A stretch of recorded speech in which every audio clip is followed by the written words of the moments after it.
Graças a Deus, queridos, tudo bem com vocês? Tiago aqui. Quero primeiramente agradecer aos nossos pastores, pastor Luciano e pastor Júlio, pela confiança de sempre.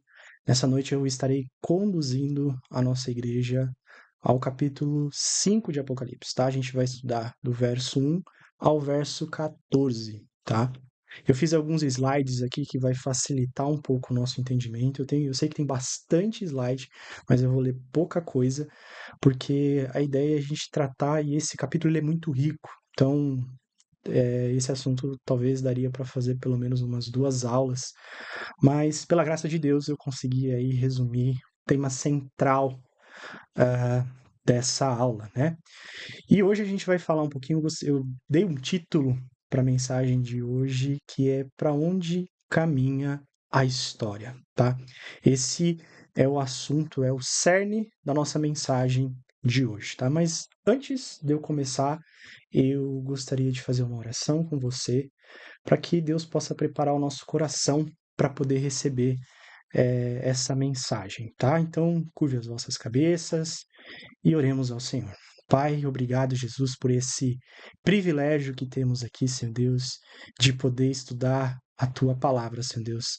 Esse livro que para muitos é um livro que gera medo, gera insegurança, talvez um futuro incerto, mas nós sabemos que o cerne dessa mensagem do livro de Apocalipse é mostrar um cordeiro vitorioso e que, Senhor Deus, que todos os embaraços, que todo o medo, que toda a insegurança possa cair por terra agora, Senhor Deus, para que possamos ter sensibilidade em ouvir a sua voz. Esse é o meu desejo.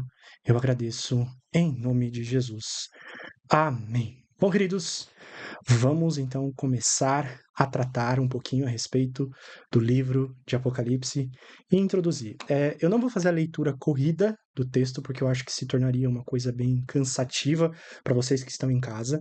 Então a gente vai ir pontuando. Nós vamos ler o capítulo inteiro, mas a gente vai ir por partes, tentando entender o seu significado, pontuar algumas coisas práticas, tá? Então eu vou fazer um pouquinho diferente, tá? Então eu peço a sua atenção agora. Bom, antes da gente começar, a gente vive em um mundo onde vivemos em um futuro incerto, né? Vou dar um exemplo. Se a gente olha, por exemplo, para o cinema, a gente vai ver que a gente é bombardeado de filmes e séries que tratam especificamente sobre o fim do mundo, né? A gente vai ver produções grandiosas, né, falando sobre futuros pós-apocalípticos, como que seria a história, né, em um mundo onde não existe humanos, onde houve um desastre que dizimou a grande parte da sociedade, nós somos bombardeados. Por que nós somos bombardeados por tudo isso? Porque nós somos fascinados por essa visão sobre o futuro, né? O ser humano gosta disso, é algo que é intrínseco do ser humano, né? A gente pode ver que existem pessoas que vão consultar, por exemplo, uma cartomante para saber a respeito do futuro. Isso é algo que Deus colocou dentro de nós. E, e muita gente tem medo quando a gente trata sobre esse assunto, sobre o fim, né? Quando a gente vai falar de escatologia, que é a mensagem das últimas coisas, nós ficamos muito apreensivos, né? Porque a gente olha, por exemplo, para a própria ciência, né? Ela vai mostrar, recentemente saiu uma reportagem que muita gente ficou receoso, que a NASA divulgou que existem lugares no Brasil que daqui 50 anos vão ser inabitáveis. Então isso nos gera uma certa insegurança a respeito do nosso futuro. A gente olha, por exemplo, para a política do nosso país, a gente fica meio inseguro com a situação dos nossos filhos, na estabilidade do nosso trabalho. Tudo isso nos gera uma certa insegurança, um certo medo, talvez uma expectativa, né, uma ansiedade que é intrínseca do ser humano. E o capítulo 5 ele vai tratar especificamente esse ponto. Para onde caminha a história? Que foi esse título que eu decidi para essa mensagem, né? Ah, vamos andar um pouquinho com o slide aqui. Ahn, mas o que, que a gente pode aprender com tudo isso? Que o livro de Apocalipse, apesar de a gente ver aqui nessa estrutura da divisão, mais de 70% dele se trata de, vamos dizer assim, de tragédias. A mensagem do livro de Apocalipse, ele tem uma outra expectativa. Ele quer nos mostrar algo que dias melhores virão. Não é baseado na política do nosso país. Não é baseado na ciência, que a ciência diz a respeito do futuro. Mas o livro de Apocalipse vai nos dar essa esperança de que dias melhores virão. Não é um político entrando no nosso país que vai mudar a situação, ou um político mundial. Não, a nossa esperança é a nova Jerusalém que será consumada no futuro, na eternidade. E antes da gente começar, a gente precisa entender um pouquinho a estrutura do livro de Apocalipse, tá? Eu vou tirar minha câmera aqui e a gente vai ter essa divisão. Eu gostaria de dividir o livro de Apocalipse em 3 momentos, tá? O primeiro ato, que é o que a gente viu na introdução do livro de Apocalipse, tá? Aqui nessa introdução, a gente é introduzido com os objetivos, quem é o responsável por essa revelação, né? E dentro do segundo ato, a gente vai ver a divisão entre as cartas da igreja, tá? A gente vai ver essa divisão aqui das cartas da igreja e o louvor celestial, que foi o que a gente estudou no capítulo 4 e 5, tá? E a gente precisa entender que o livro de Apocalipse aqui, ele vai começar a nos introduzir para o sentido ah, dessa revelação, tá? E aqui em Apocalipse, a gente vai ver que lá no capítulo 4, ele já nos mostrou qual que é o cerne dessa revelação, tá? Então a gente vai ver aqui, por exemplo, nesse texto, que olha só o que vai dizer lá em Apocalipse 4, 1. Depois destas coisas, olhei, eis que havia uma porta aberta no céu. E as primeiras vozes que eu vi, que eram como de trombeta, ao falar comigo, disse: Suba até aqui, e eu lhe mostrarei o que deve acontecer depois destas coisas. Então, como a gente viu aqui na nossa divisão, né, do livro de Apocalipse, esse louvor celestial, ele tem aqui um objetivo de nos introduzir, né, de nos introduzir aos próximos acontecimentos, que é esse terceiro ato que eu desenvolvi aqui, que é sete selos, as 7 trombetas, as 7 taças da ira de Deus, o milênio, novos céus e nova terra. Então, o objetivo desse segundo ato, que o capítulo 5 ele avança, ele tem como esse objetivo introduzir os próximos acontecimentos. E é interessante porque nesse capítulo especificamente a gente vai ver que o objetivo não é gerar medo nas pessoas, mas é de gerar uma esperança. Então, a gente precisa ter isso em mente para a gente poder entender melhor esse capítulo, tá? Então, vamos lá. Introduzindo, a gente vai ver aqui que João começa, né, o quarto capítulo, né, que a gente viu, o capítulo 4, que João foi levado para dentro de uma porta no céu para ver a adoração no trono de Deus. Então, a semana passada a gente viu que aos últimos 2 encontros nossos a respeito de que João é levado no que o pastor Theo usou um exemplo bem interessante na cabine de condução, tá? Do universo. Então, a gente vai ver que João é introduzido nisso. No capítulo 5, a gente vai ver que João é levado para ver outra coisa. Então, agora a gente vai ver algumas simbologias nesse capítulo 5. Então, a gente vai ver que o capítulo 5, verso 1 começa: Vi na mão direita daquele que estava sentado no trono um livro.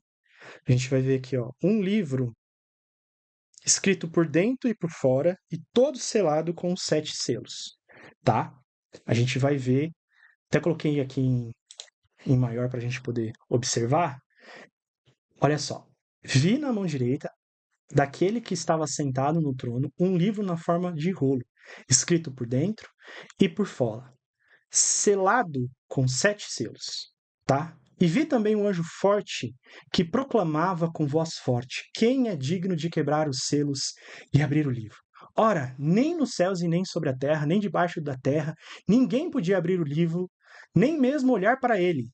Eu chorava muito, porque ninguém foi achado digno de abrir o livro e nem mesmo de olhar para ele. Então um dos anciões me disse: Não chore. Então nós vamos atentar agora a esses versos para a gente poder entender um pouquinho melhor ah, essa, essa mensagem. A primeira coisa que a gente vai ver é que tem alguns objetos aqui, tá? O primeiro deles é que é nos mostrado um livro, tá? Quando a gente pensa em livro, às vezes a gente acha que é um livro que nós, por exemplo, temos. Deixa eu ver se eu tenho um aqui, né? Igual o que a gente tem hoje. Deixa eu pegar um aqui, né? Que é esse livrinho aqui, fechadinho, com a capinha bonitinha, né? A gente acha que os livros antigamente eram assim. Na verdade, não. Os livros antigamente, eles não eram como páginas igual. A imprensa, a gente vai ver que ela foi criada aí próximo a o ano 1500 aproximadamente, próximo à Reforma Protestante. Antigamente, quando a gente vai ver, havia dois tipos de rolos que era usado para escrita. O primeiro deles é feito de couro de animais, tá?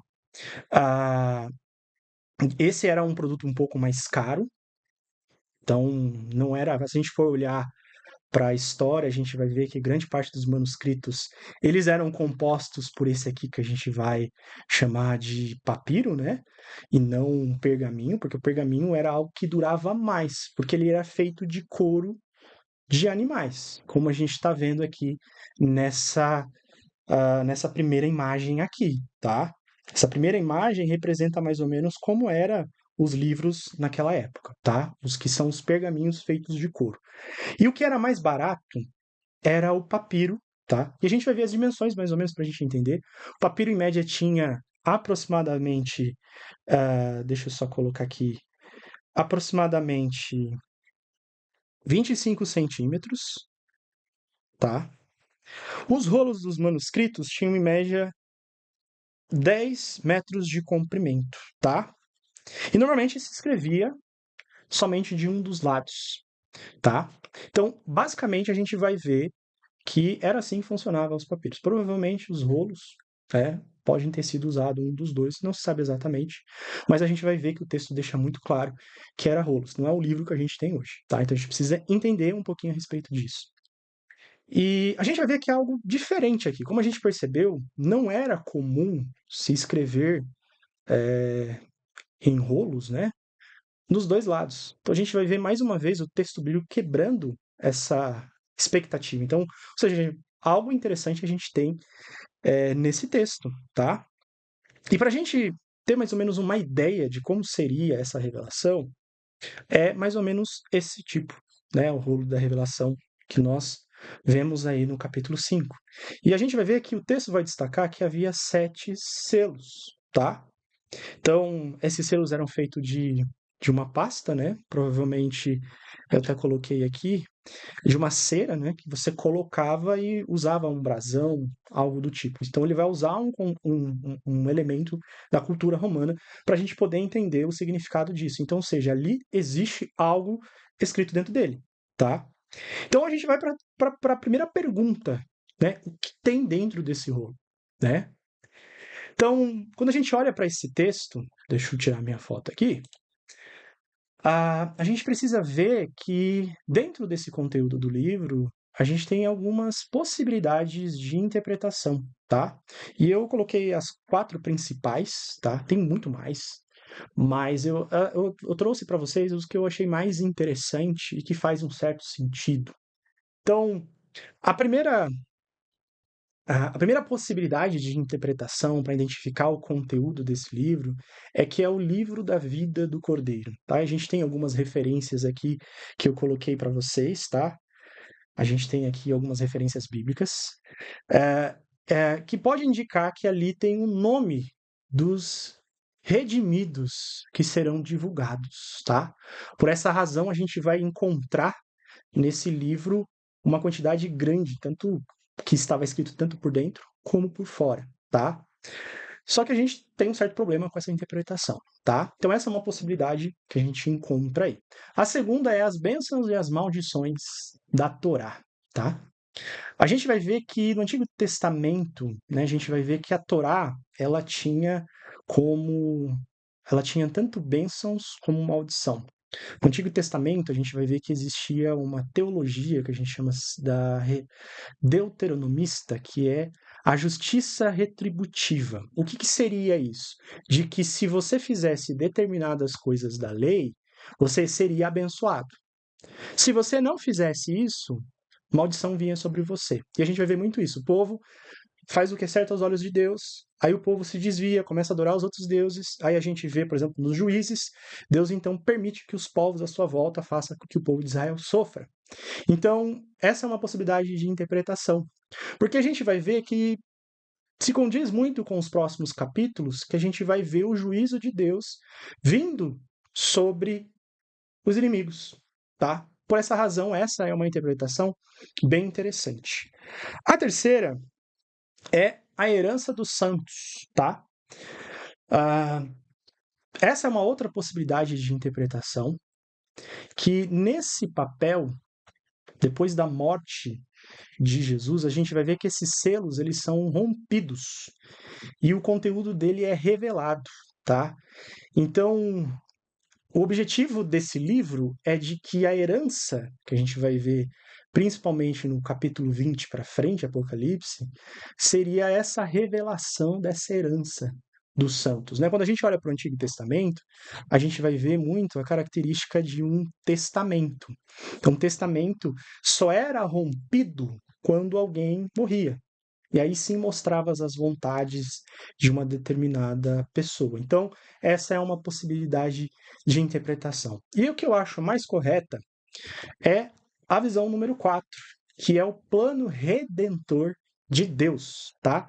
A gente vai ver que o objetivo, né, o conteúdo dentro dos rolos, basicamente é trazer os detalhes a respeito sobre as profecias que irão acontecer, tá? Então a gente vai ver que ali, depois da abertura desse livro, a gente vai ver com detalhes os juízos de Deus, né? A gente vai ver a escatologia sendo inaugurada, tá? Então por essa razão, essa interpretação é o que faz mais sentido dentro de todo o contexto do livro. A gente vai ver, por exemplo, até o próprio Grant Osborne, ele vai dizer que existem pontos ali que eles se encaixam, tá? Não é uma visão única. Mas a gente tem essas possibilidades e a gente pode aí escolher uma que faz mais sentido. Mas dentro do nosso contexto, aquilo que vai ser apresentado é isso que a gente vai ver, tá? Uma outra coisa muito interessante é que para a gente conseguir fechar essa interpretação, a gente vai ver algo muito semelhante com Ezequiel, tá? Ezequiel 2:9, do 9 ao 10, a gente vai ver esse seguinte versículo. Então olhei, eis que a certa mão se estendia para mim, e nela se achava o rolo de um livro. E ela desenrolou diante de mim, e estava escrito por dentro e por fora. Olha só que interessante. A gente vai ver que existe uma certa similaridade com a revelação do livro de Apocalipse, tá? E olha só, no rolo estava escrito lamentações, gemidos e ais. Então a gente vai ver que através desse rolo, que a gente vai ver que o profeta Ezequiel vai trazer ali, né, alguns julgamentos para o povo de Israel, tá? Então ali a gente vai ver algumas coisas. O profeta Ezequiel vai profetizar o que vai acontecer com o povo. Então a gente está falando de Ezequiel, um período onde não havia mais reis, né? Não havia mais, havia o reino dividido em duas partes, e aí a gente vai ver que Israel, nesse período, ela acaba abraçando os deuses que viviam em torno, acaba se desviando da vontade de Deus. Então Deus vai trazer para Ezequiel a revelação daquilo que iria acontecer no futuro, tá? Então é muito interessante. Então é por isso que a gente consegue encontrar tanto em Ezequiel como em Apocalipse essa interpretação. Por isso que a gente entende que aquele 4 pontos é o mais correto, tá? E aí a gente colocou aqui algumas explicações, tá? Hã, depois eu vou disponibilizar para vocês esse slide, então fiquem tranquilos, tá? Então a gente vai agora adentrar no significado dos rolos, tá? Então a gente entendeu que o objetivo dos rolos é revelar a história do fim, tá? Então, qual que é o objetivo? Então, o rolo representa a história do fim, aquilo que Deus planejou para levar a criação ao seu desfecho. Então, o objetivo do livro de Apocalipse daqui para frente é revelar isso para nós.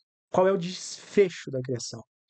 Tá? Então, nós não estamos aí alienados sem saber o verdadeiro sentido, o que vai acontecer com a gente no futuro. Não, Deus nos revelou qual é o desfecho da nossa história. A Bíblia, ela é um livro que tem começo, meio e fim. E qual que é o objetivo dessa? Primeiro, nela estão tanto a salvação do povo de Deus, então nós somos salvos, mas a gente vai ver que a consumação completa disso vai acontecer no retorno de Jesus, e a gente vai ver o juízo sobre o mal. Então, a gente vai ver daqui para frente, o livro de Apocalipse vai trabalhar muito esse assunto sobre a luta contra o bem e o mal. É um tema muito central dentro do livro de Apocalipse, tá? Então, aqui a gente vai ver que nós não estamos sem uma direção. Deus revelou o seu plano. E ele nos mostra que ele venceu o mal, tá? Então, essa é a nossa esperança, é a nossa expectativa. E o que a gente pode aprender com tudo isso, tá? Primeiro, quando a gente olha para isso, nós podemos entender que toda a história, ela começa com Deus, está sob o controle de Deus e termina segundo a vontade de Deus. Então, ou seja, nós não estamos à deriva. Por isso que o título da nossa mensagem hoje, ela significa que para onde caminha a história. Ou seja, a nossa história, ela não está à deriva. A nossa história, ela não é uma história que não tem um sentido, não. E a gente precisa entender que a história começou com Deus. Deus não perdeu o controle da história e só vai terminar porque Deus decretou assim, tá? Então isso é uma coisa muito interessante que a gente pode aprender com esse tópico que nós estamos abordando. Outra coisa, não são os poderosos desse mundo que determinou o rumo da história. Não são os historiadores que decifraram os mistérios da história. Não são os filósofos que interpretaram os segredos da história, mas Deus. Ou seja, a nossa história não está nas mãos de homens falhos. Não está nas mãos da economia do nosso país. A história não está nas mãos de um presidente. Não. A história está nas mãos de Deus. Isso mostra a sua soberania sobre todas as coisas. Então, meu irmão, se você tem medo a respeito do seu futuro, você precisa agora acalmar seu coração e entender que Deus está no controle do mundo. Às vezes nós podemos olhar para a nossa volta e falar: poxa, quanta injustiça, quanta coisa errada. E a gente duvidar, cadê Deus nessa história? Mas Deus não perdeu o controle da história. Deus é soberano sobre todas as coisas. Então, é isso que representa essa parte do livro de Apocalipse. Vamos lá. Vamos estudar um pouquinho a respeito sobre os propósitos dos juízos de Deus, tá? Primeira coisa que a gente precisa entender aqui, que qual é o objetivo central dos juízos de Deus? Simplesmente destruir o mundo, né? Às vezes a gente tem aquela visão de que Apocalipse ele tem a ideia de, não, Deus vai acabar com tudo, é fogo, é destruição, mas a gente foca muito nessa parte. Mas se a gente for olhar, esse não é o objetivo central da mensagem, tá? Então a gente precisa atentar a isso. A gente acha que é só destruição, é só fogo. A gente vai falar, nossa, olha só o que vai acontecer no futuro. A gente vai estudar depois sobre os selos, sobre as trombetas, sobre os cálices. A gente vai ficar com medo, mas a gente vai ver que em cada um desses momentos, onde um selo, ou um cálice, uma trombeta, a gente vai ter uma pausa. A gente esquece dessas pausas.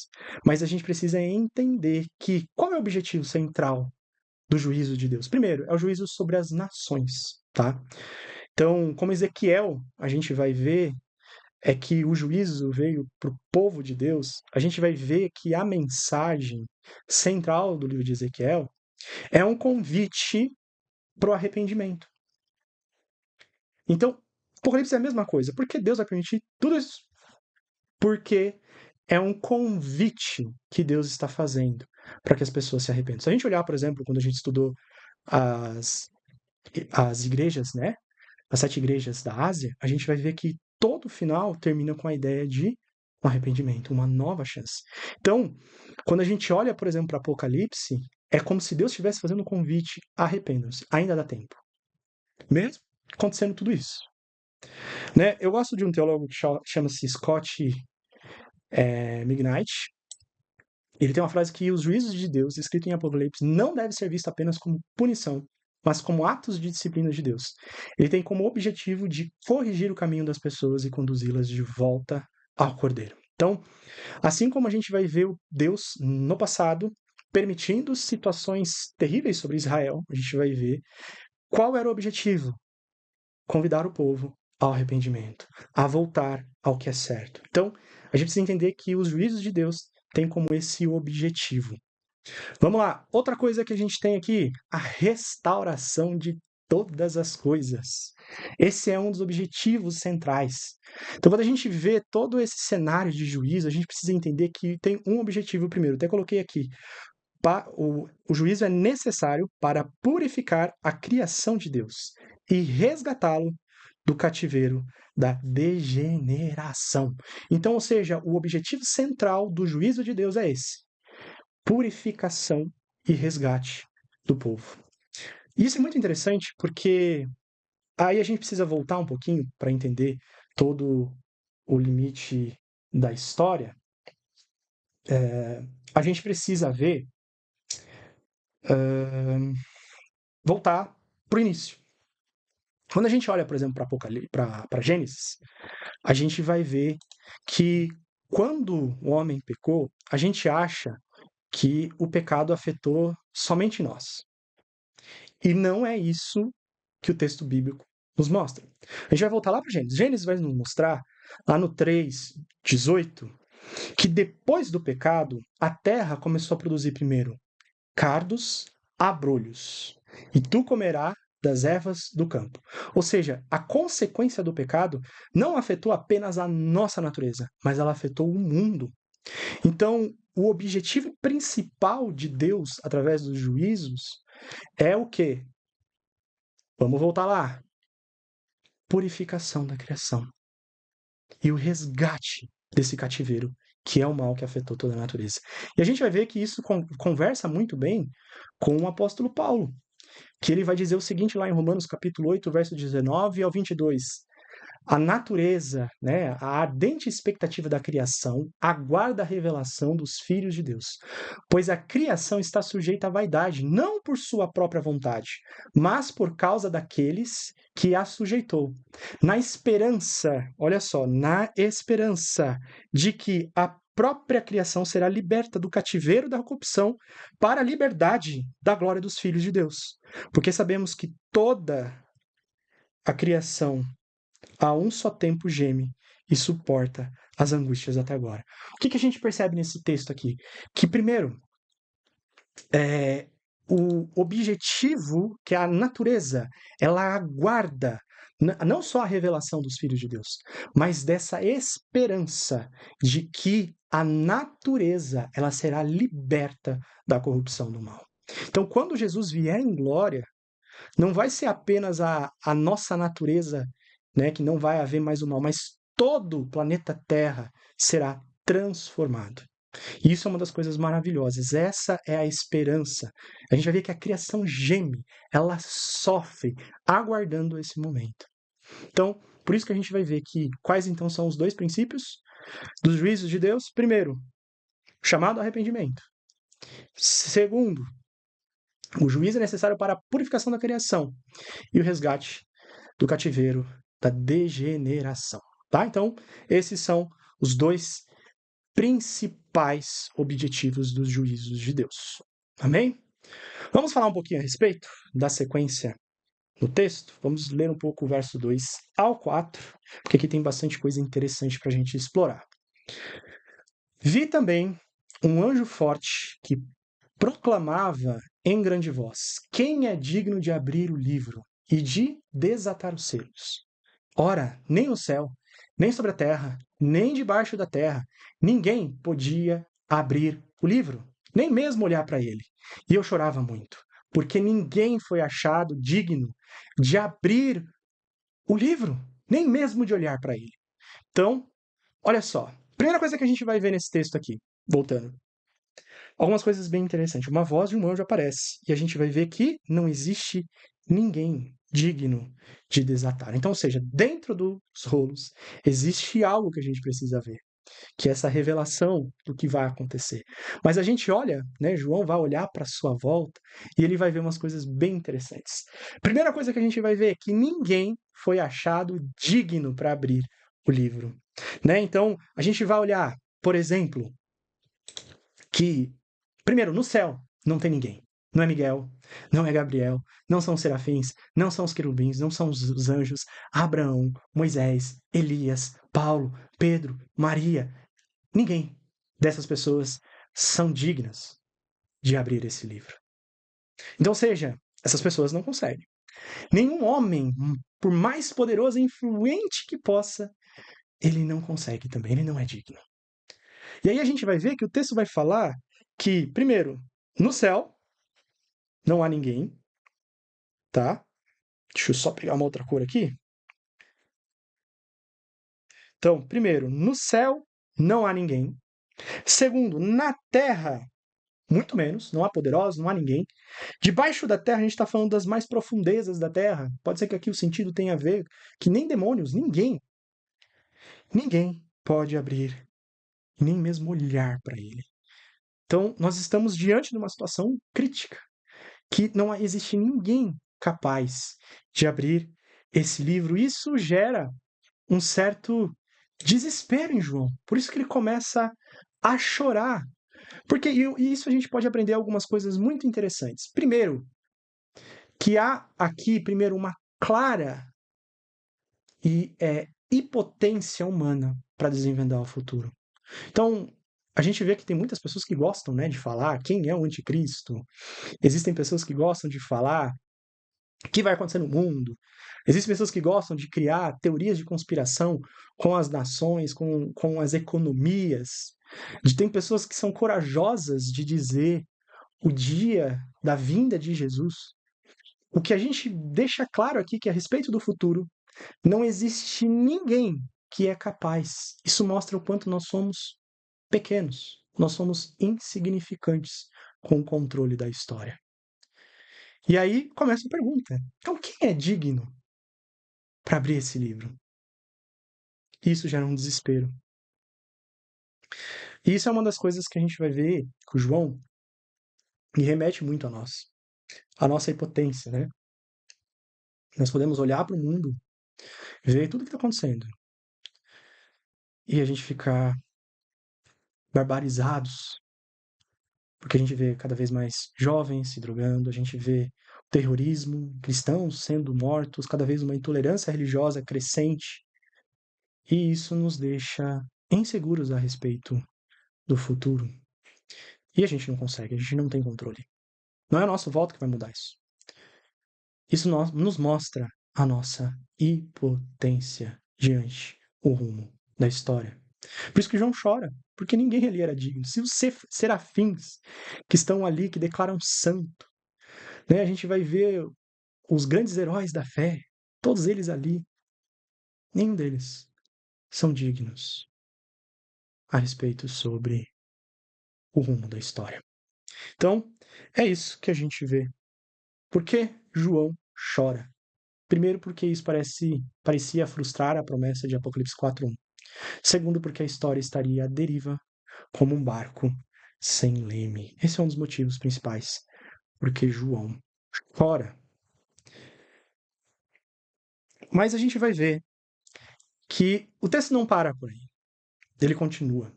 E ele vai dizendo o seguinte no verso 2 ao 4. Todavia, um dos anciões me disse: não chores. Eis que o leão da tribo de Judá, raiz de Davi, venceu para abrir o livro e os 7 selos.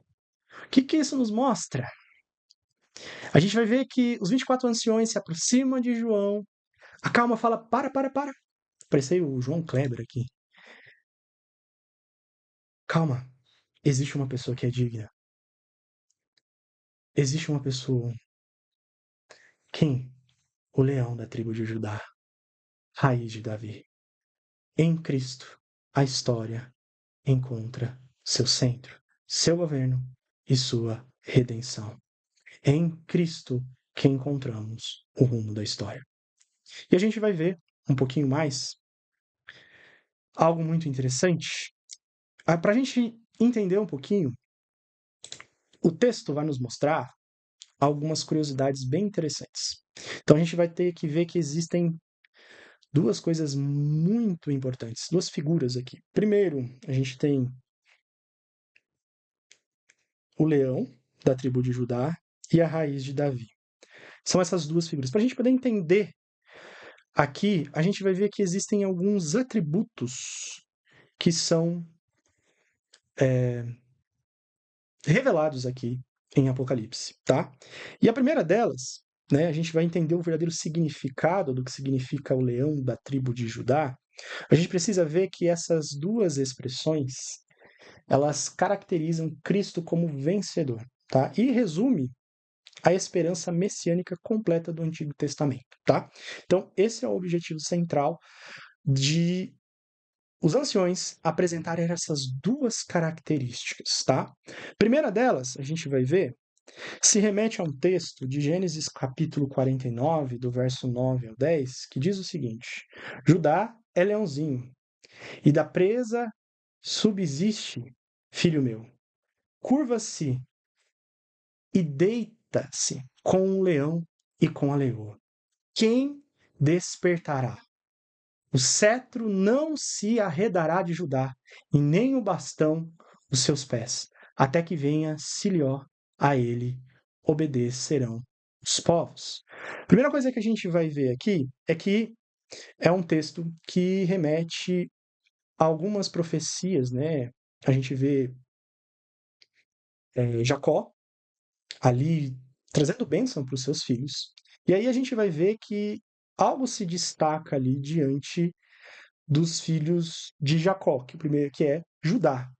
E a gente vai ver que ele vai trazer algumas visões, a gente poderia dizer aí que são profecias que apontam diretamente a Jesus, que são características que são importantes. Primeiro, quando a gente vê essa imagem de leão, a gente precisa ter em mente que a ideia ali é que, primeiro, o leão é um dos animais mais belos da natureza, né? Ele mostra a ideia de uma imponência, tá?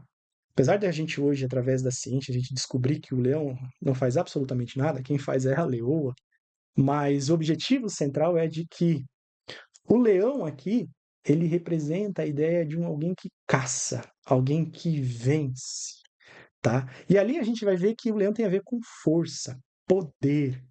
E a gente vai ver que vai sendo desenvolvido que na casa de Judá, a gente vai ver que existem outras palavrinhas que são importantes para a gente entender aqui. Primeiro, cetro não se arredará de Judá e nem o bastão entre os seus pés. O que, que a gente vê aqui? Que esses versos representam a realeza. Ou seja, está falando que da descendência de Judá haverá o quê? Um rei. Tanto que a gente vai ver que da descendência de Judá, Deus faz uma aliança com Davi, que ah, o seu reinado seria eterno. Então a gente vai ver que esse texto aponta exclusivamente a essas características de de alguém que viria, o Messias, que reinaria, tá? Então tem a ver com governo, tem a ver com rei. Então essa é a característica que se destaca nesse verso, tá?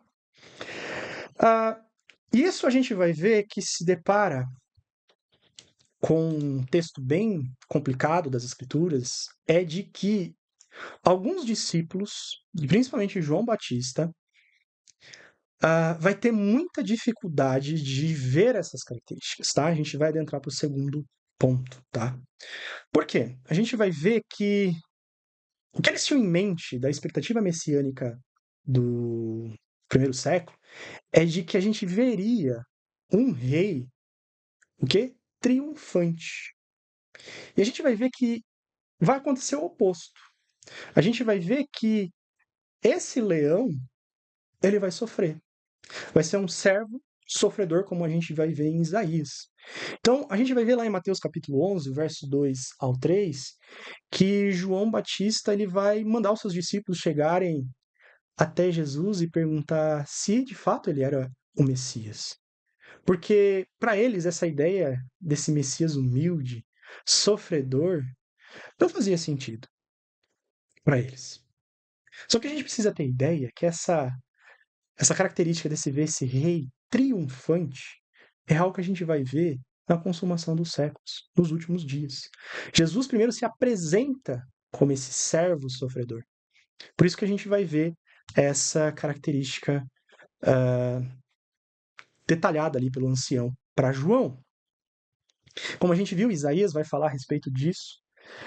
E esse texto é maravilhoso e a gente precisa atentar a algumas coisas a respeito dele, que é essa expectativa, essa quebra de expectativa para o primeiro século.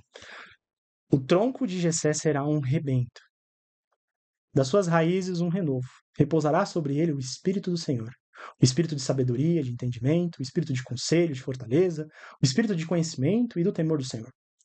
Deleitará-se no temor do Senhor, e não julgará segundo a vista dos teus olhos, e nem repreenderá segundo o ouvir dos seus ouvidos, mas julgará com justiça os pobres, decidirá com equidade a favor dos mansos da terra, ferirá a terra com a vara da sua boca, e com o sopro dos teus lábios matará os perversos.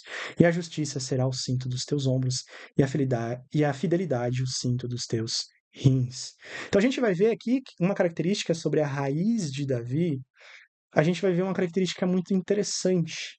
A gente viu essa questão do trono, mas de que um outro objetivo, que a gente vê, uma outra característica, é de que através da raiz de Davi, que vem do leão da tribo de Judá, a gente vai ver uma coisa muito interessante, que fora ele ser esse rei triunfante, a gente vai ver que ele tem um objetivo, que primeiro julgará com justiça os pobres, né? E decidirá com equidade, com justiça. Ou seja, sem existir diferença entre um por ser mais rico ou mais pobre. Mas ele vai ser a favor dos mansos. Refirará com a terra com a sua boca e com o seu sopro, os teus lábios matará os perversos. Então aqui a gente já vê um rei, talvez, com as características que João Batista esperava. Bom, agora vamos avançar mais um pouquinho, para a gente poder entender.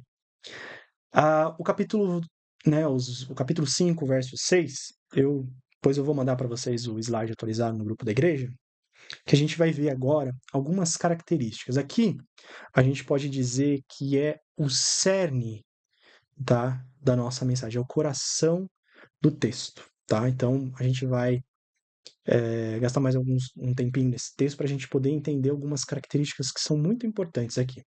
A primeira delas a gente vai ver aqui, Apocalipse 5, do verso 6.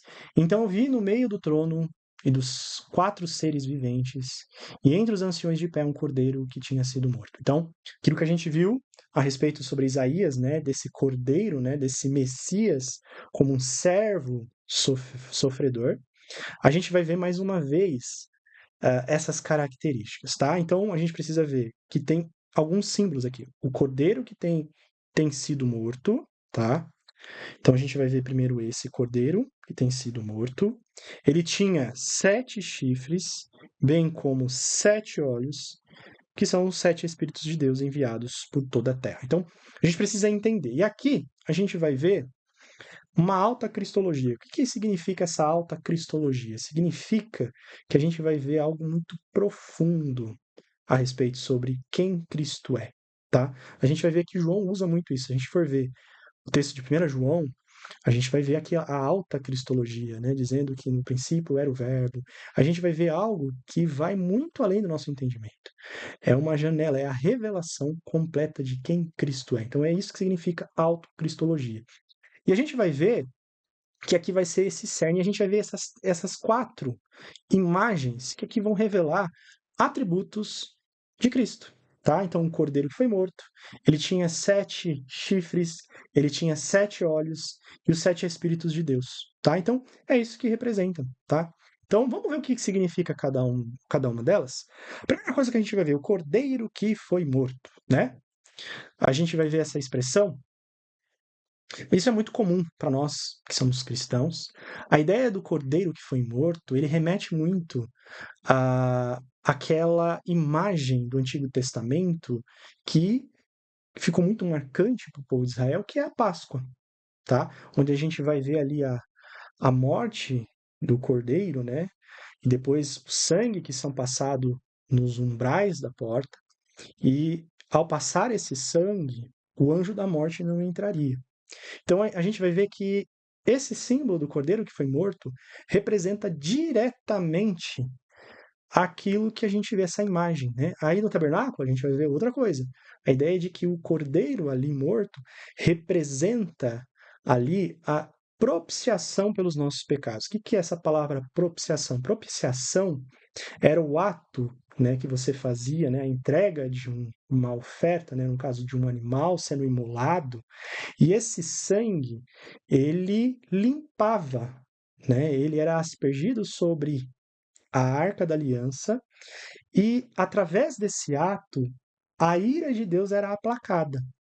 Então, por isso que esse animal era morto. Então, diante de Deus, né, ali a gente vai ver um conceito forense, diante de Deus, o povo de Israel, ele se tornava perdoado dos seus pecados. Só que a gente vai ver que esse sangue não vai ser suficiente. O povo ainda continua pecando. Então, a gente vai ver que vai precisar depois de um sacrifício muito mais elevado, que é algo que o profeta Isaías vai desenvolver muito bem, que é a ideia do servo sofredor. Então, é isso que nós vamos notar aqui nesse texto. Então, essa é a imagem. Então, quando a gente olha para o texto, né? Então vi no meio do trono João vendo essa cena, um cordeiro que tinha sido morto. A gente precisa entender que é isso que remete, tá? No Antigo Testamento, tá? A outra imagem que a gente vai ver aqui é os 7 chifres do cordeiro e 7 olhos. A gente pode olhar para essas imagens e ficar impressionado com o que é essa imagem, porque eu achei ela bizarra, mas representa muito que provavelmente o que o João viu, né? Então a gente viu um cordeiro que havia sido morto, agora um cordeiro com 7 chifres e 7 olhos. E aqui a gente vai ver mais dois atributos muito importantes a respeito de quem Cristo é. Quando a gente vê de 7 chifres, tá? A gente precisa ter ideia que aqui simboliza poder, força, autoridade, tá? Então é um representante. A gente vai ver que Mateus capítulo 28, verso 18, vai dizer que toda autoridade foi me dada nos céus e na terra. Jesus declarando isso. Então a gente vai ver que esse é o significado desses chifres, que tem a ver com poder, autoridade, força. E os olhos? Os olhos, eles representam aquilo que a gente vai ver em Zacarias capítulo 7, 4, do verso 10, que afirma que os olhos do Senhor percorrem por toda a terra. A ideia que João tem aqui é que os olhos de Cristo, do Cordeiro, estão por todos os lados. Aqui nos mostra a onisciência de Deus. Então, essa característica é elevada. Então, a autoridade. Então, vamos lá, voltando. O cordeiro que foi morto representa a redenção que viria de Cristo. Segundo, o cordeiro que tem 7 chifres, 7 olhos. Os 7 chifres representa autoridade e o cordeiro de 7 olhos representa o quê? A onisciência de Cristo. Ou seja, Cristo sabe de todas as coisas. Bom, outra característica que a gente vai ver aqui, que representa um dos atributos de Cristo, é os 7 Espíritos de Deus. O que isso representa? Aqui a gente vai ver, de uma maneira simbólica, o relacionamento entre Cristo e o Espírito Santo, tá? A gente poderia dizer que essa parte aqui, ela tem como destaque revelar a divindade de Cristo, tá?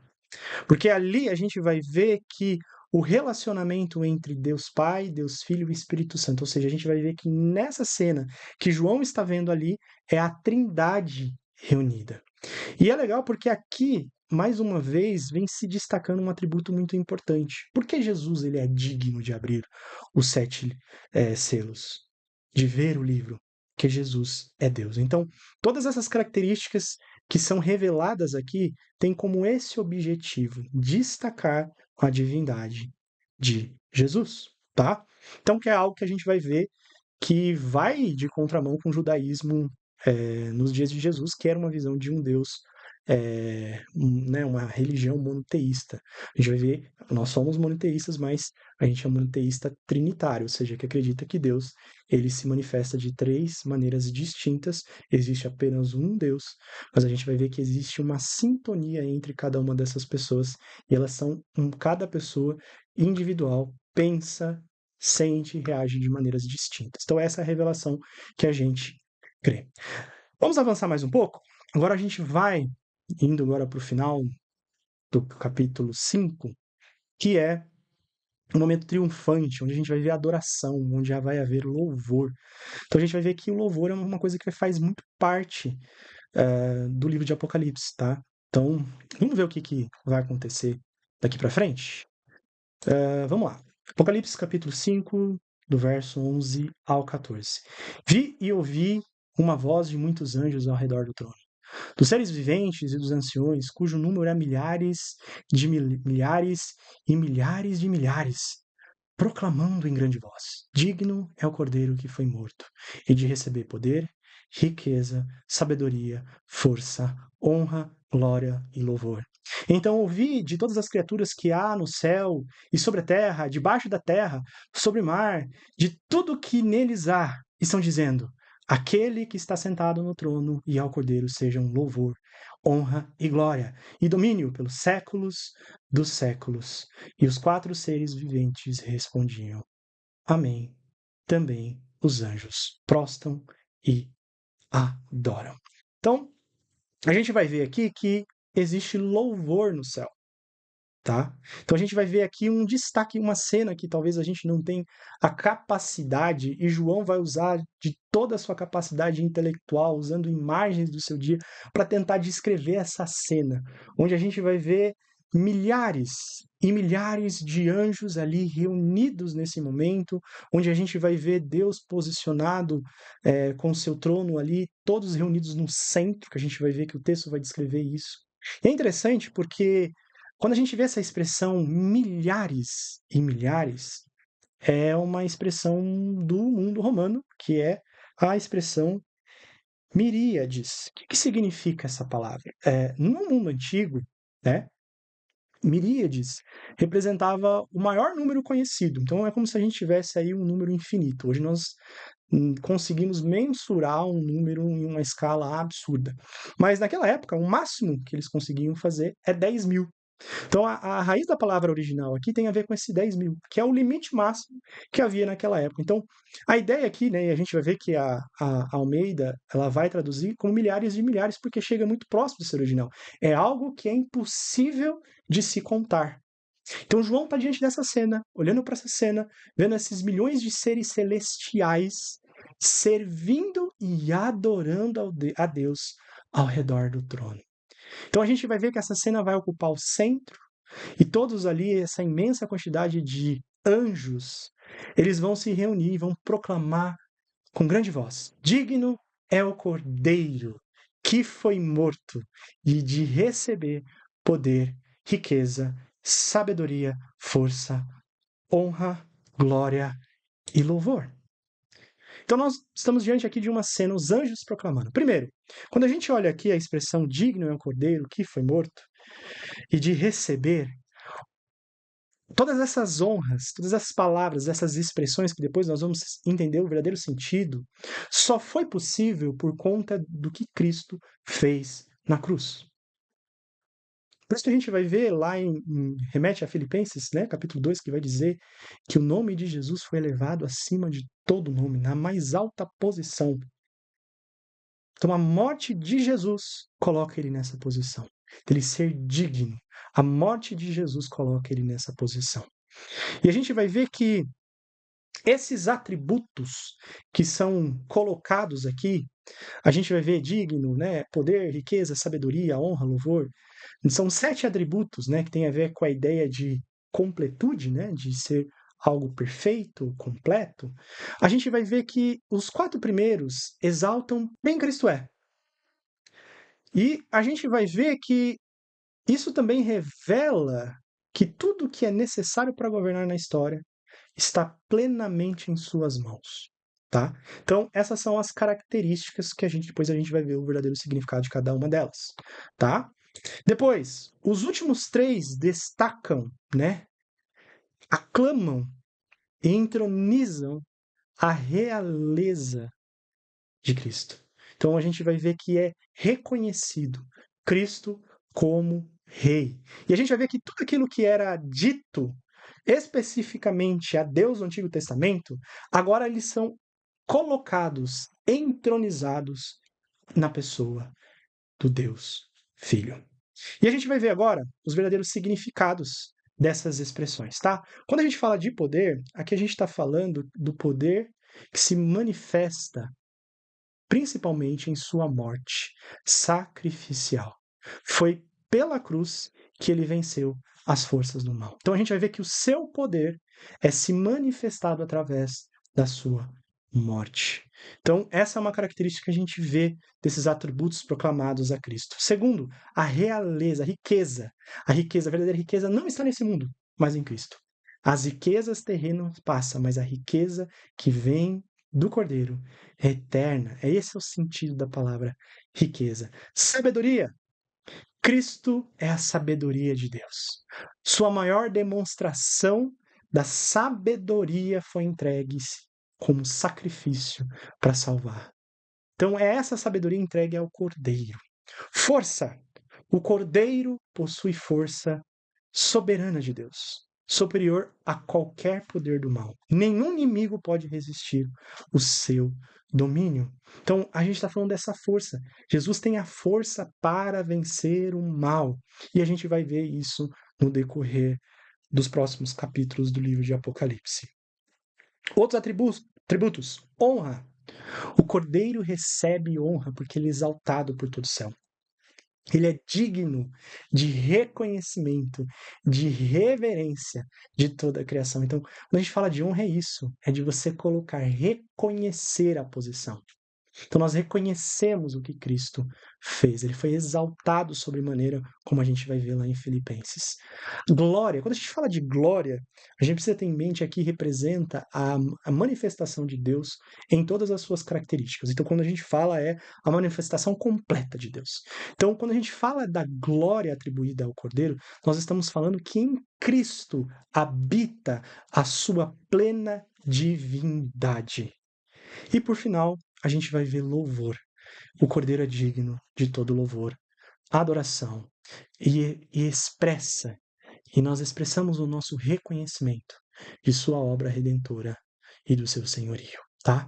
Então a gente vai ver que isso é proclamado. Digno é o Cordeiro que foi morto de receber poder, riqueza, sabedoria, força, honra, glória e louvor. Mas quem está adorando no céu? Isso é muito interessante porque o texto vai nos dar esse detalhe. O texto vai dizer que esse coral, né, a gente podemos voltar lá para esse texto. Acho que eu não coloquei aqui, mas esse texto a gente vai ver que tanto no céu como na terra e debaixo do mar. Então a gente vai ver que aqui é uma linguagem poética mostrando que não existe um canto fora do universo que não tem o domínio de Cristo. Então, ou seja, isso mostra, né, e a gente pode ver que pode remeter também a Filipenses capítulo 2, do 10, que diz que o nome de Jesus se dobrará todo o joelho, toda a língua confessará que Jesus Cristo é o Senhor. Aqui a gente está vendo que em todos os cantos da terra, um dia adorarão ao Cordeiro. Por meio de Cristo. A gente vai ver que através de Cristo, toda a ordem do universo, todo o mal, ela é exterminada. A cruz não traz apenas a salvação individual, mas inaugura a reconciliação de todas as coisas. Então, seja em Cristo se reconcilia o homem, a criação, tudo que existe. E é o que a gente vai ver. Os próximos capítulos que será administrado, ele vai tratar especificamente isso. Essa restauração completa. Não são os desastres, mas é ver Cristo triunfante, reinando sobre todas as coisas. Aí a minha pergunta é: para onde caminha a história? Depois de nós olharmos para todo esse texto que nós fizemos de maneira expositiva, para onde caminha a história? Talvez muitos de nós, até hoje, estávamos apreensivos a respeito do futuro. Mas eu acredito que depois da gente revelar que em Cristo todas as coisas um dia serão reconciliadas. Então, o que nós devemos fazer? Primeiro, entregar as nossas ansiedades e o medo do futuro diante de Deus, porque a Ele pertence todas as coisas. Nós precisamos também confiar no governo soberano de Deus, de que Deus não perdeu o controle da história. E de que nós precisamos, assim como João, olhar e ver, existe alguém que é digno de abrir o livro. Então, seja, a nossa esperança não está num político. A nossa esperança não está na economia. A nossa esperança não está no que a ciência diz, no que os filmes propagam. A nossa esperança, ela precisa ser renovada no que Cristo irá fazer por nós. E a gente precisa terminar com a grande expectativa, com essa esperança de que no final todas as coisas serão restauradas. Então, aquilo que eu falei no começo, os melhores dias não são os que nós estamos vivendo aqui na Terra. Os melhores dias serão os dias que nós iremos viver na eternidade. Então, essa é a mensagem central do capítulo 5 de Apocalipse. Então, agradeço pelo tempo de vocês. Mais uma vez, agradeço ao pastor Luciano, pastor Júlio, pela confiança de sempre. Que você fique com essa mensagem no seu coração. Amém? Deus abençoe e uma ótima semana para todos.